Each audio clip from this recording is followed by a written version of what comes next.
Follow that. I feel really emotional, actually, because I do. It's just the kind of, like, one of the things that you talk about, what you're doing about the campaigns or working with people, but at the heart of the propulsion is anger and rage, and how you gather together that anger that women in Ireland feel about what's being done to their bodies, and you gather together a group of people, and you say, what are we going to do? And then you have to find a form for that so people can do, and and I try and avoid remembering that too much because it makes me too angry.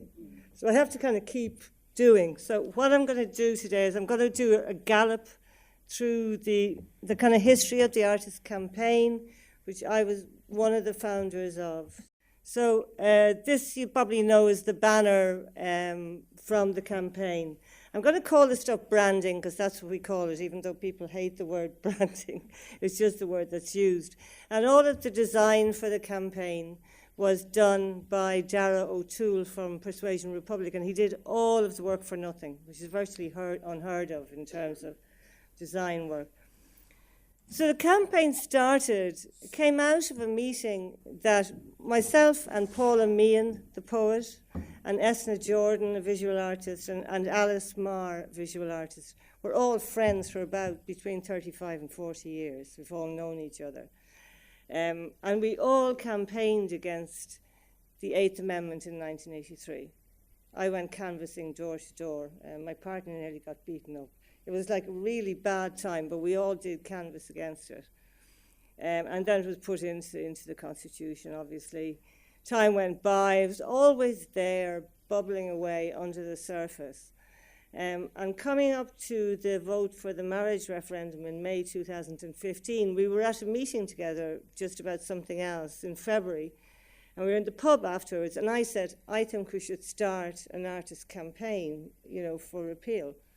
And they all said, that's great, Cecily, off you go, kind of thing.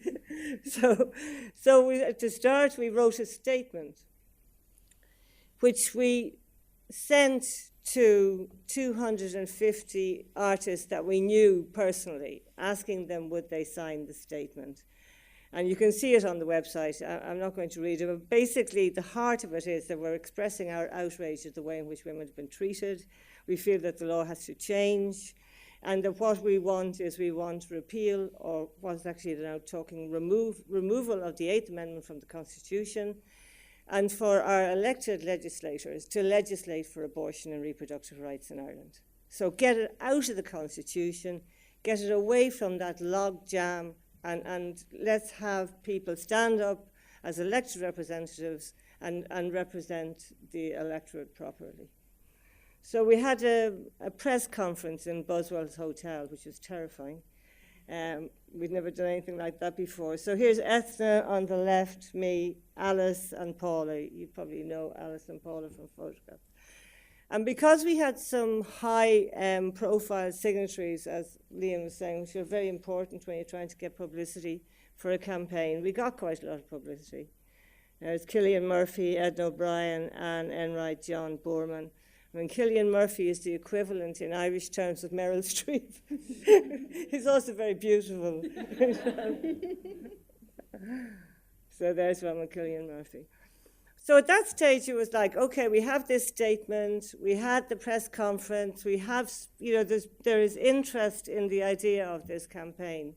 And then it was, how do we kind of build a community of artists? Because it's an artist campaign, that's what it was set out to be, that is what it has always been. And that requires a way of actually getting in contact with artists who are generally solitary workers. So it was nearly all done through social media or through emailing. And we put together these things, so when people did sign, we said to them, is it okay if we use your photograph with our logo, and it says, I signed. So people really liked that. They suddenly could see who had signed, and more people signed. This is Lisa Hannigan, the singer, Lenny Abrahamson, Katja Reardon, folks, and rubber bandits. That's one of my favourites. So added to that was the badge, which we designed.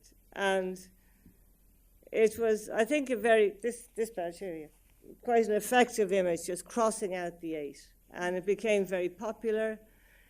And in terms of running the campaign, we have run, with the exception of about a couple of thousand along the way that we got from people, we've run the campaign wholly on the sale of the badges.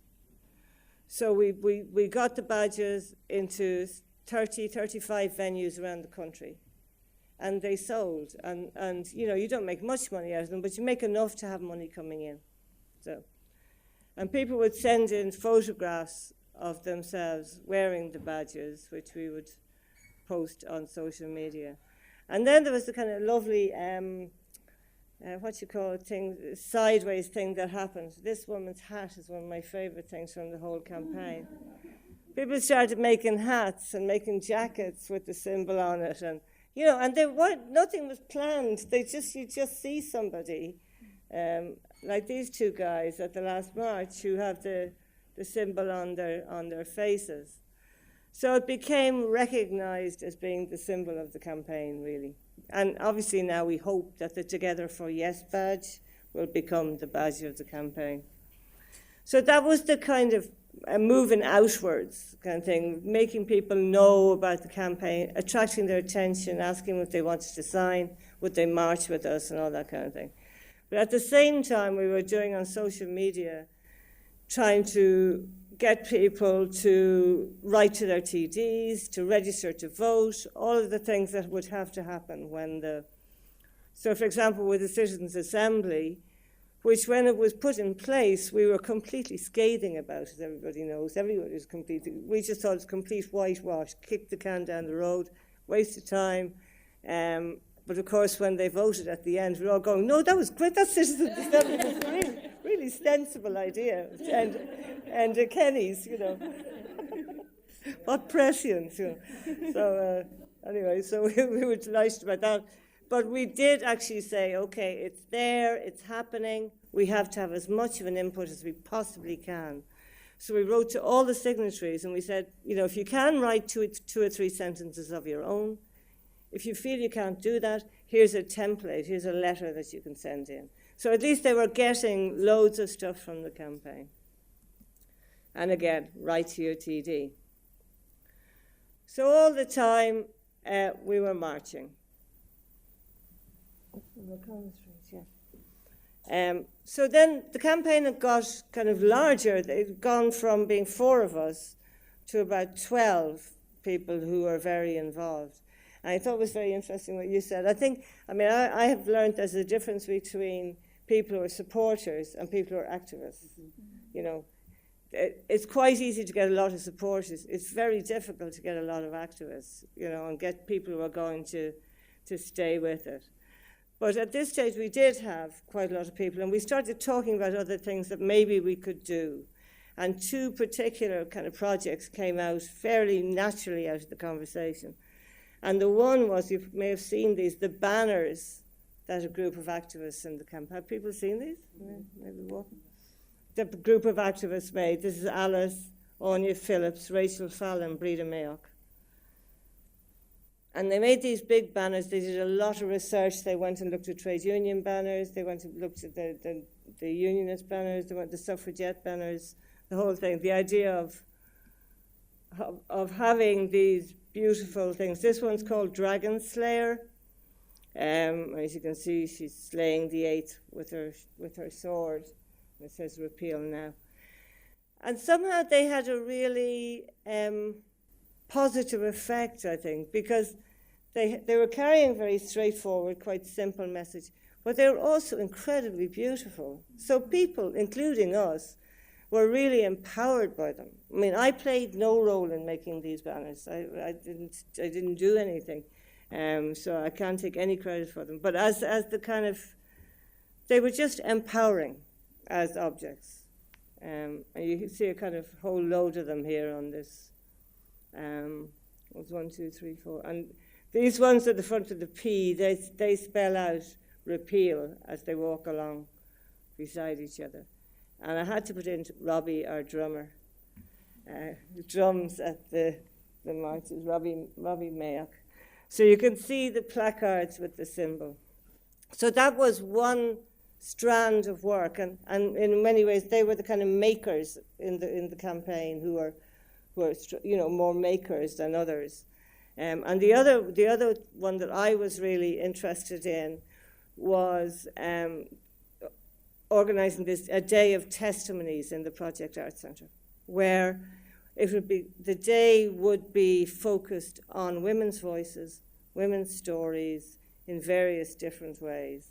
We had a short film programme running all day long of short films that have been made from 1983 until now about the Eighth Amendment. We had Ames Ireland, which is a maternity services group who had collected testimonies from women in hospital. And we had a performance by Katie Honan of Anew Productions, who did this amazing performance as Anne Lovett. It was very short, but really effective. And in this one, she's standing at the top of the stairs in Project, screaming, "Wake up, Granard." And it was, and then she came down and she talked to us and she told us her story, and it was just really affecting in the way that Anew can really do. That's what they're brilliant at, Anew Productions. So then the next thing I've got is a reading. One of the readings from in the evening, it wasn't the main event, but the finishing event of the day was a group of actors and writers and visual artists and musicians on the stage in Project. The actors mainly reading women's stories. And the one I've chosen here is, it's called Lorraine's Story. And it's read by Eleanor Methven. Do you know Eleanor? Yeah. And it's very sad. And the center, I don't know whether trigger is the right word. I never know whether people say it, but the center of it is that the woman is raped. But it's not graphic in the sense that it's really, it's really graphic. It's interesting, we invited all of the members of the 8th Committee, the Oireachtas Committee, to come to the project. And the only person who came was Kate O'Connell, the Fine Gael politician. She came with her sister, who is her manager. And when she made her speech in the Dáil about the 8th, about a month ago, she read this story into the Dáil record. She got in contact with us and said, can we read that story? I was 35 when I was widowed. My husband died in an accident. I had 4 children from 14 to 4 years of age. It was a terrible time and I never thought I'd get through it. The older kids took it very hard. My family were a great support, taking it in turns to stay over for the first few months, endlessly helping with the kids. The following year was a big wedding anniversary for my parents, and we all got together to plan a celebration. I'd hardly been out socially since David's death, but I was looking forward to the party. It was at a hotel with everything laid on. And by the end of the night, I'd had a few drinks all right, but I wasn't drunk, just a bit fuzzy, merry. I took a lift home with a family friend, someone I'd known since I was 19 or 20 years old. There's no easy way to put this. He dropped the others in the car off first, insisted on seeing me to the door, and then pushed his way in behind me. He knew the kids weren't there. I told him they were at their cousin's. The horror of that night, I can't tell you. The feelings after he'd gone. Shame, disgust, rage, and worst of all, total helplessness. God forgive me. It was worse than David's death. It didn't happen to me. It was done to me. And I knew immediately I couldn't do anything about it. I couldn't put the kids of the family through a public court case. Everyone always knows who you are by the end. I couldn't do it. When I realised I was pregnant, I felt total despair. I wondered what I'd done to deserve it all. My whole sense of who I was seemed to fall apart. I finally told a friend the whole story, and it was her support and organising the abortion that kept me together over the next few weeks. I can't tell you how awful the pregnancy felt for me. To be pregnant from that night. I wanted an abortion as soon as possible, but it took huge organisation with family and kids and endless lies because no one knew. And I hated that. I couldn't have got through it without my friend. She also booked me in with a support agency here before we travelled, and that was very helpful. I realised there that I was going to need help with the rape, and that there was help available. I felt enormous relief after the abortion, and even felt positive enough to think about how I could pick up the pieces and move on. But the next few weeks were hell, all that pretending that we'd had a lovely shopping weekend away, or the reason why I couldn't go to the function I knew he would be at. It all left me feeling I'd made some awful mess that I was piling lie on lie to cover, all somehow my fault. It's taken me a long time and professional help to accept it wasn't my fault, and to realise I'd lose and the kids would lose if I didn't find a way to move on from this. For me, the abortion will always be a positive factor during a nightmare time. At least I could make that choice. Any other outcome for me was so unbearable it was unthinkable. So, yeah, very difficult. I mean, I've listened to that so many times at this stage, and every time it's so incredibly sad. But so really important, I think, that those stories are heard, that those voices are heard. I mean, they're the true voices of what's going on. So, so what we have done with these readings is we have compiled them into 3 or 4 separate collections of mixtures of readings and short films that we're making available to all pro-repeal and pro-choice campaigns throughout the country, so they can use them to show to a meeting or to each other. I mean, I had this idea that you could be looking at that on your computer with your grandfather or your niece or your nephew. You can actually say, come and listen to this. And it can be a very private event, or it can be a public event. I'm just coming to the end now, sorry. So it's just the last couple of things. We did some more events, one in the NCAD gallery called Art and Action, where we showed the banners and we did the shredders. We had this thing that you can come along and shred the 8th and get yourself video doing it. And people really like it because you're kind of listening to these really sad stories. You get a chance to kind of do something. And we did a talk with Q&A with Colin O'Gorman and Sienna Cahill from USI. Here's Anya's banners at the back. They're the ones that have repeal on the front, just hanging in the gallery there. And this is the image from the Witness programme. And I put this in, it's a bit dopey, but anyway, put it in to show you that. So you can go online, you can play whichever compilation you want, just stream it from Vimeo.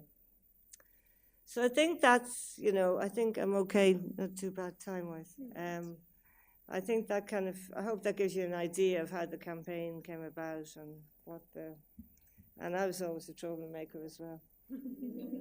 I just think I saw Brian McGuire up there in the audience. I suddenly remembered room 6, occupying the National College of Art and Design and getting arrested. So, okay.